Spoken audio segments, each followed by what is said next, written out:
So women గురించి మాట్లాడాం కాబట్టి అడుగుతూ ఉన్నాను.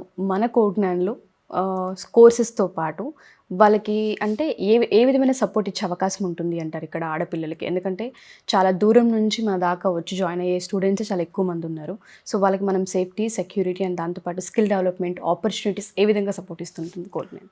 సో కోడ్నాన్లో ఎస్పెషల్లీ విజయవాడ బ్రాంచ్లో లైక్ మాకు విజయవాడ సరౌండింగ్ పల్లెటూరుల నుంచి ఎక్కువ మంది గర్ల్స్ వస్తారండి. వచ్చి సరౌండింగ్ హాస్టల్స్లో అది జాయిన్ అవుతూ ఉంటారు.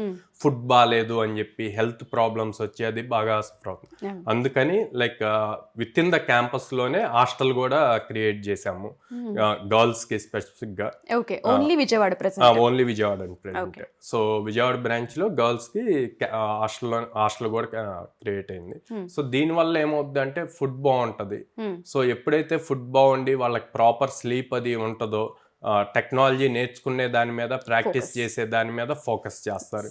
సో అలాంగ్ విత్ టెక్నాలజీ వాళ్ళ హెల్త్ కూడా ఇంపార్టెంట్ అని చెప్పి యోగా క్లాసెస్ కూడా కండక్ట్ చేస్తున్నాం. సో మార్నింగ్ సో అన్ని అంటే వాళ్ళు హెల్తీగా ఉంటారు, జాబ్ క్రాక్ చేసి వెళ్తారు అన్న పాయింట్ లో